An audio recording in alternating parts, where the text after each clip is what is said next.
t'ai servi, fais-moi même habiter dans la maison la plus proche de l'église. Mais qu'est-ce qui se passe après? Ton salaire allait être une plaisanterie par rapport à tes besoins. Seigneur, je veux un autre travail vraiment. Tu sais que là, je n'arrive même plus à donner les dîmes et les offrandes. Mon frère, ma soeur, je vais vous résumer la réalité dans laquelle nous sommes. Parce que certains ont écouté l'évangile, ils ont même obéi à l'évangile, mais il y a encore un côté amour des charlatans qui est un peu relié à la marche avec Dieu. C'est-à-dire, tu continues, tu persévères jusqu'à aujourd'hui parce que tu sais que tu as beaucoup de besoins. Il faut que Dieu réponde. Il faudrait que tes problèmes financiers soient toujours résolus. De sorte que certains vont s'accrocher à Dieu juste parce qu'ils savent que non, si je n'ai pas Dieu là, les finances, ça va être galère. Ou alors, je risque de ne jamais avoir de mari. Ou alors, j'ai besoin d'un emploi. Si je quitte Dieu, je peux me laisser au chômage pendant beaucoup trop longtemps. Mais la Bible nous dit ceci.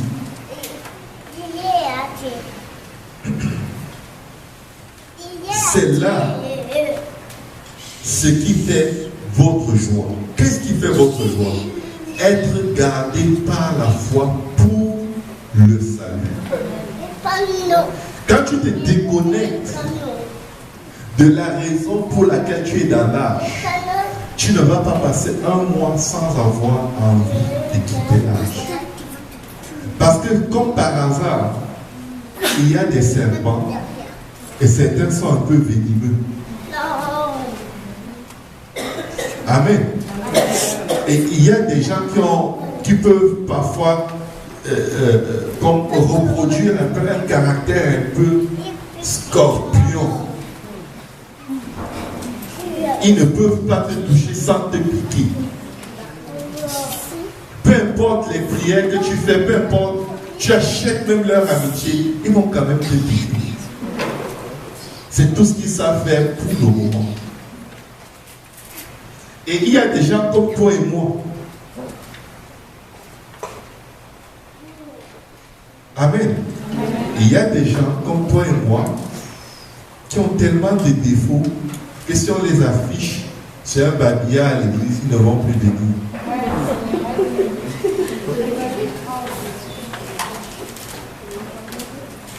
Amen. Amen. Si on prend la liste de tous les péchés que tu as commis depuis lundi, mettons seulement de lundi à mercredi, on l'en met ton nom dessus ce que tu es parti. Mais si on prend la liste des gens qui se sont plaints de l'église depuis lundi jusqu'à mercredi, peut-être ton nom va aussi apparaître là-dessus. Mais l'église est ce qu'elle est parce que tu es là. Quand quelqu'un dit qu'il n'y a pas d'amour dans la maison de Dieu, moi je ne crois pas. Parce que moi je suis à l'église. Et moi j'ai de l'amour. Donc, tu as compté ça moi ou quoi? Et il y a tel qui a de l'amour, il y a tel frère, telle soeur. Ils sont pleins là qui ont de l'amour. En fait, la seule personne qui n'arrive pas à donner de l'amour, c'est toi. Et peut-être tu vas quitter l'église parce que tu n'arrives à rien faire pour la maison de Dieu. Tu n'arrives pas à aimer. Quand on se détache de la raison pour laquelle nous avons suivi le Seigneur, on est dans les troubles. Si je demande, est-ce qu'il y a quelqu'un qui reproche quelque chose à quelqu'un ici, ne levez surtout pas la main. Certainement, personne ne va lever la main, mais il y a certainement quelqu'un qui n'est pas content de quelqu'un. On n'est pas venu à l'église pour être content les uns des autres, mais pour rendre les uns les autres contents de nous. Est-ce qu'on comprend un peu? Tu n'es pas venu pour que les gens soient contents de toi, mais pour rendre les gens contents de t'avoir comme frère et soeur. Tu n'es pas venu juste recevoir, donne-moi, donne-moi, donne-moi, donne-moi. Tu es venu donner. C'est vrai. Quand tu vas passer de l'état du récipiendaire à l'état de celui qui donne, ta vie spirituelle va changer. Qu'est-ce que tu es venu donner dans la maison de Dieu aujourd'hui? Rien. Tu peux donner. Ésaïe 62. Est-ce que c'est 62?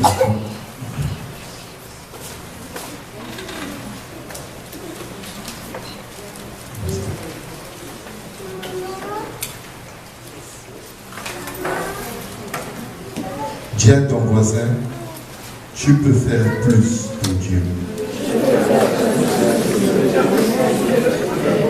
Dis à un autre voisin, même si tu es une moufette, je vais t'aimer quand même.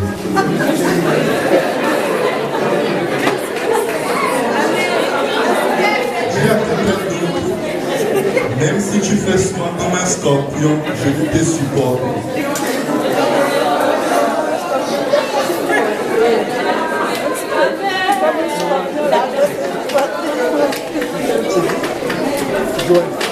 Alléluia. Ésaïe 61. Qu'est-ce que la Bible nous dit? Verset 1. L'Esprit du Seigneur, l'Éternel est sur moi. Est-ce qu'il y en a qui ont le Saint-Esprit ici?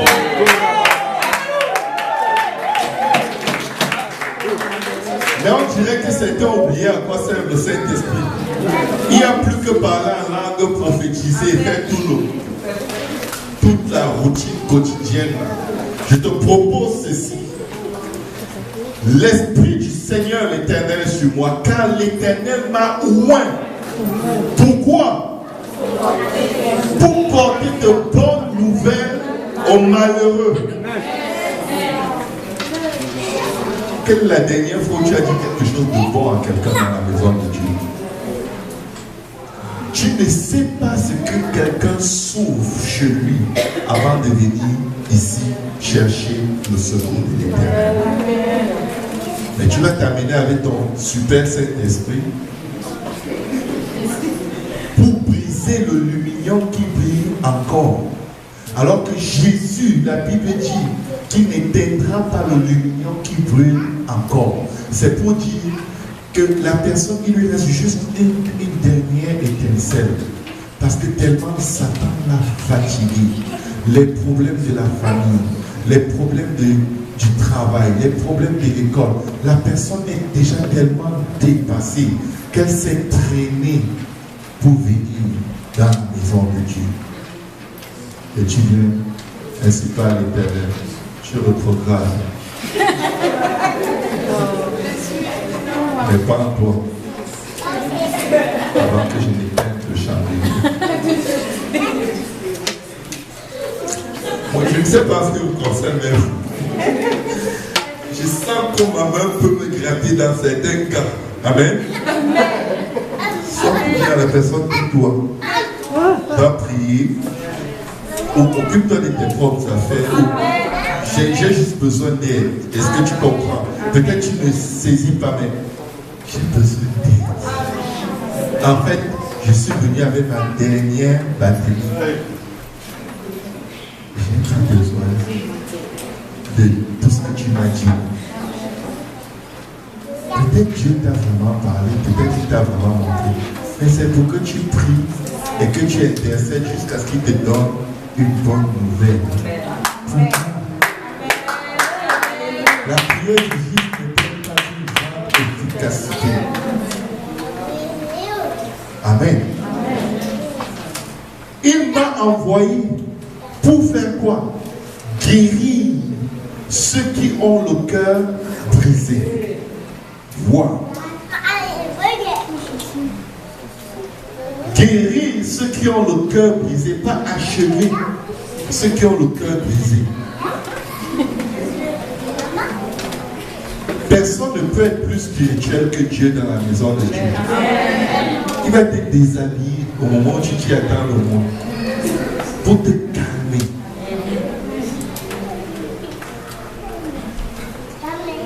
Amen. Pour guérir ceux qui ont le cœur brisé. Comment tu as passé la semaine, mon frère? Oh, c'était vraiment difficile. Viens, on va prier. Je vais utiliser tout ce que j'ai comme foi qui reste à moi. Tout ce que j'ai comme énergie. Je vais prier pour toi.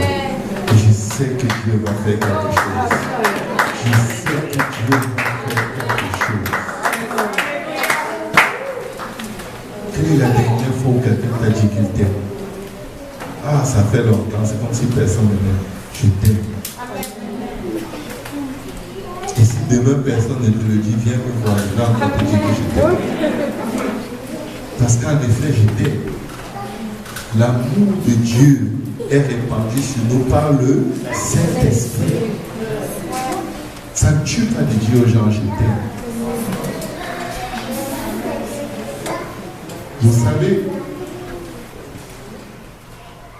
dans le zèle de Dieu, je suis une fois allé, Dieu m'a donné un message très clair, très réel pour quelqu'un. Je suis allé lui balancer comme ça. Ah, il passait par une tribulation où il perdait carrément la tête.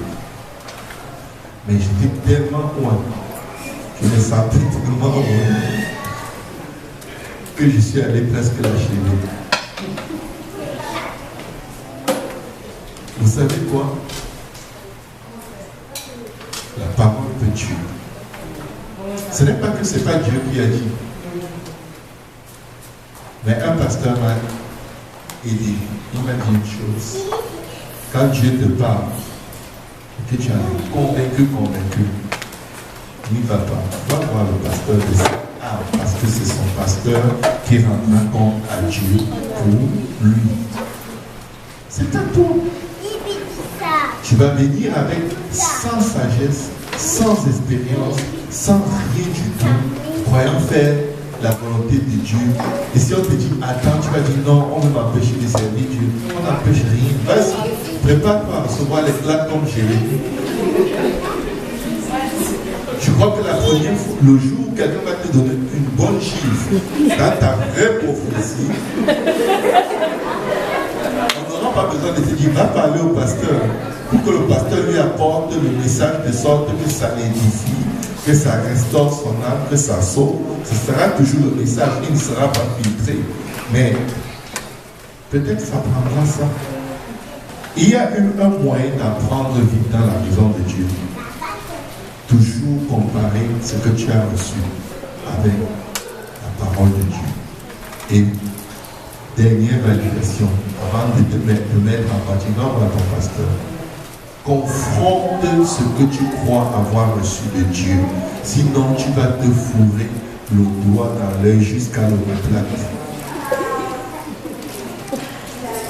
Satan a des révélations. Pourquoi est-ce qu'il se déguise en ange de lumière? Il a tous les dons. Des faux prodiges, des faux miracles. Il est équipé. Mais je vais vous dire une chose, comment marcher dans vos dons spirituels?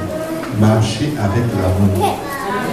Si vous voulez opérer dans les dons spirituels, s'il n'y a pas d'amour, laissez faire. Parce que la Bible dit dans 1 Corinthiens chapitre 13 que cela ne sert à rien. Tu prophétises plus que les anges. Mais tu es tellement hautain que quand je te regarde, je vois les cornes du diable. Tu vas me détruire avec ta prophétie. Amen. Il m'a envoyé pour guérir ceux qui ont le cœur brisé. Il y a trop de gens dans l'âge qui ont le cœur brisé. Amen. Le Saint-Esprit va te pousser à faire ceci. Pour proclamer aux captifs la liberté. S'il y a une soeur qui est fatiguée d'être célibataire, dis-lui, ma soeur, il a effacé l'acte dans les ordonnances te condamner au célibat. Tu vas te marier au nom de Jésus. Peu importe ce que Satan dit. Il ne faut pas lui dire non. Dieu me révèle que dans ta famille, on dirait qu'il y a des... Non. Appelle à l'existence des choses qui ne sont pas comme ça elles étaient. Bâtis la vie de quelqu'un. Bref, une pouvoir autour de la vie de quelqu'un. Tire quelqu'un de la fosse. Ne mystifie pas les choses que toi-même tu ne comprends pas.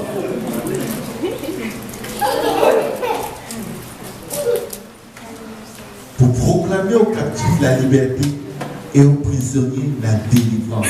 Vous savez quoi? Ça là, c'est pour les enfants de Dieu. Ça, c'est ce que Dieu veut qu'on fasse avec son Saint-Esprit. Amen. Ça, c'est ce que Dieu veut qu'on fasse avec son Saint-Esprit. Mais tu sais ce qui va t'amener à faire ça? C'est l'amour. Dieu utilise beaucoup de gens, il les jette après. En ce jour-là, beaucoup diront, n'avons-nous pas chassé les démons, fait des miracles et tout. Et qu'est-ce qu'il leur dira? Éloignez-vous de moi, je ne vous connais pas, ouvrier d'iniquité.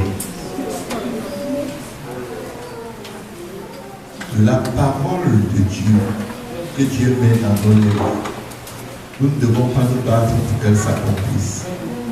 Nous ne devons pas coincer les gens au coin du mur et dire maintenant tu obéis ou tu meurs. Parce que Dieu ne le fait pas avec toi. Regarde ta propre vie avec Dieu. Dieu ne te coince jamais à un endroit où tu fais ça, je te tue. Amen.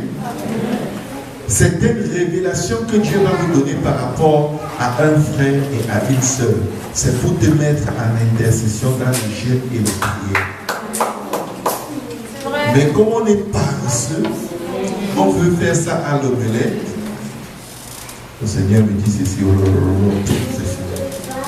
tu l'as fait. Une semaine après, j'espère que tu as fait ce que tu as dit. Alors que toi où tu es, tu n'as pas donné tes offrandes. Il te dit, j'espère que tu as fait ce que tu as dit. En tout cas, entre Dieu et toi. Alléluia. Est-ce que quelqu'un peut aimer son voisin aujourd'hui? Est-ce que tu peux encore dire à quelqu'un je t'aime?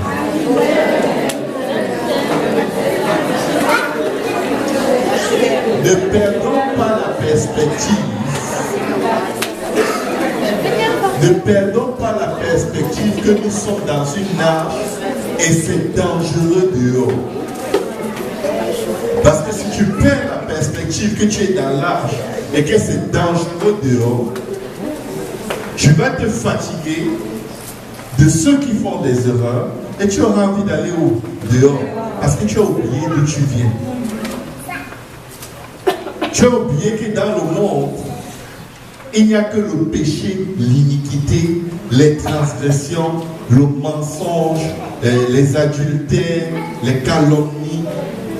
Si tu es dans la maison de Dieu et tu trouves que quelqu'un est calomniateur, ne t'en inquiète pas, il est dans l'arche. Dieu travaille en lui comme il travaille en toi par rapport à d'autres choses. Il n'est pas un sujet de scandale pour toi. Il est un sujet d'intercession pour toi. Dieu te donne du travail. Et c'est pour ça qu'il t'a donné le Saint-Esprit. Parce que ton frère, ta soeur en a besoin. Il a besoin que tu opères juste dans ce domaine. C'est correct. Tu n'as même pas besoin. Il n'a pas dit que l'Esprit du Seigneur est sur moi pour, je ne sais pas. Je ne vois même pas la prophétie là-dedans.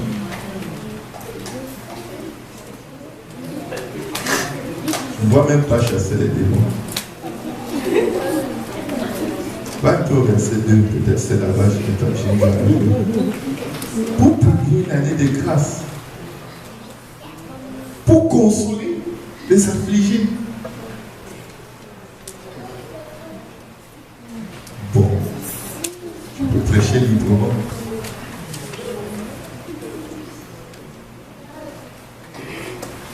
Peuple de Dieu, vous allez y arriver. Amen. Vous allez y arriver. Que personne ne te dise que tu ne vas pas y arriver. Si chacun faisait sa juste part selon les Écritures, ce serait juste parfait. Le soufflet de la moufette serait du gilet. Je vous garantis Tu peux aimer n'importe qui et vivre avec n'importe qui dans la maison de Dieu. Tout dépend de toi. Tout dépend de toi. Ça ne dépend pas de ton voisin. Quelqu'un t'aime, tu l'aimes. Quelqu'un ne t'aime pas, tu l'aimes quand même. Dose minimale d'amour, amour pour deux dans ton cœur, pas pour toi seul. La Bible nous dit ceci. Bien-aimé, 1 Pierre 4, verset 12. Bien-aimé, ne soyez pas surpris comme d'une chose étrange qui vous arrive de la fournaise qui est au milieu de vous pour vous éprouver. Est-ce qu'il y a quelqu'un qui se sent parfois éprouvé dans la maison de Dieu? C'est parce que tu es dans le salut. Quand tu étais éprouvé dans le monde, tu étais quand même toujours éprouvé, non? Donc quand tu es éprouvé dans la maison de Dieu, tu dis que tu abandonnes parce que tu es trop éprouvé. Je crois que tu n'as pas compris. Tu es éprouvé avec les promesses qu'il pourvoira, qu'il te délivrera. Tu es éprouvé avec les promesses que le juste tombe 7 fois, mais l'Éternel le relève toujours. Tu es éprouvé avec les promesses, ne te réjouis pas à mon sujet, ô mon ennemi. Car si je suis tombé, l'Éternel me relèvera. Si je suis assis dans les ténèbres, l'Éternel sera ma lumière. Tu es éprouvé dans la maladie avec la promesse que par ses meurtrissures, tu es guéri. Le châtiment qui te donne la paix est tombé sur lui. Amen. Tu es éprouvé avec la promesse, venez à moi, vous qui êtes fatigués et chargés, et je vous donnerai le repos. Tu es éprouvé, mais il y a des promesses reliées à toute épreuve. Quand tu abandonnes pour partir là, c'est pour aller dans la promesse de quoi? De rien du tout. Peut-être tu vas devenir mormon, tu vas être un Dieu, tu auras aussi ton ciel et ta planète. Peut-être tu as une révélation que en fait toi tu es Dieu, c'est bon, tu n'as plus besoin du corps du Christ. Parce que c'est ce que les mormons croient. Chacun d'eux, quand il évangélise, il est sûr qu'il aura sa planète et qu'il sera Dieu. C'est réel, ça fait partie de la doctrine des mormons. Peut-être qu'ils t'ont évangélisé, mais ils ne sont pas encore arrivés là-bas. Mais ils font dans l'espérance d'être Dieu sur une planète. Moi, je sais que je ne serai jamais un Dieu. Et je n'en ai pas besoin. J'ai un Dieu, il me suffit. Amen. Réjouissez-vous au contraire de la part que vous avez aux souffrances de Christ. Amen. Afin que vous soyez aussi dans la joie et dans l'allégresse lorsque sa gloire apparaîtra. Ne développons pas l'allergie aux souffrances et à la difficulté. Si tu es allergique à ça, Dieu ne peut pas travailler en toi. Parce que chaque fois que la difficulté va se pointer, tu vas chercher les moyens du monde pour contourner. Chaque fois que tu auras un problème, tu vas contourner les voies de Dieu. Mais Dieu sait où il va te rattraper. Il sait. Tant que tu restes dans le corps du Christ, il te rattrapera toujours. Est-ce que je peux te proposer aujourd'hui que nos différences dans les comportements, dans les habitudes, qui vont très souvent offenser les uns et les autres, sont là pour nous montrer où nous nous situons par rapport à Dieu. Tu crois que tu aimes Dieu? Attends que quelqu'un écrase tes orteils. Attends que quelqu'un te parle de ton haleine.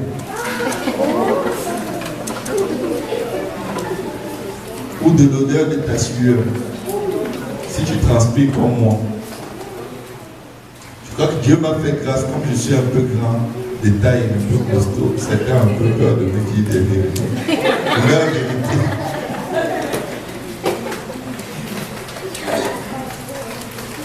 Mais attends que quelqu'un te calomnie.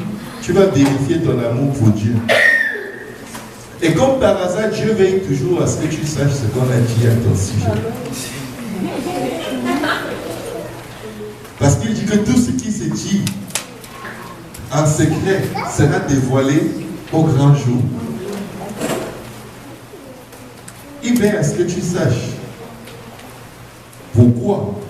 C'est à travers ça que ton amour est purifié. C'est à travers ça que ta raison de vivre contre Dieu est sanctifiée. Toutes tes œuvres, toute ta marche avec Dieu est éprouvée par le feu. Et ce n'est pas le feu comme au temps de Néron où on te prenait, on te couvrait de gasoil et on te brûlait vif. Dieu a choisi pour cette génération le plus bas niveau des épreuves. Dans la grâce. Néron n'est pas là pour t'arrêter de crucifier comme il faisait avec les chrétiens ou pour te jeter au lion. Mais dans l'arche, il y a des lions. Dans l'arche, il y a tout ce qu'il y avait au temps de Néron pour éprouver la foi des enfants de Dieu. Amen. Est-ce que quelqu'un peut dire Amen? Amen. Que nul de vous, en effet, ne souffre comme meurtrier, ou voleur, ou malfaiteur, ou comme s'ingérant dans les affaires d'autrui. Il y a de ces souffrances que tu vas avoir dans la maison de Dieu, c'est parce que tu les as cherchées. Tu as juste mis le doigt là où ça ne te regardait pas. Tu dis, c'est la maison de mon Dieu, je dis ce que je veux. Il n'y a pas de problème. Mais tu as aussi les réponses que tu n'as pas envie d'entendre par rapport à ce que tu as dit. Amen. Et ça ne va pas être agréable. Mais comme je dis, on peut s'épargner des souffrances inutiles. Il ne faut pas qu'on dise de toi que tu es voleur. Parce qu'effectivement, tu as volé. Tu vas avoir l'impression qu'on te persécute, mais ce n'est pas une persécution. Il ne faut pas qu'on ait de toi la réputation d'un grand menteur. Et tu ne veux pas qu'on en parle parce que Dieu est en train de travailler en toi. Arrête d'abord de mentir. Amen.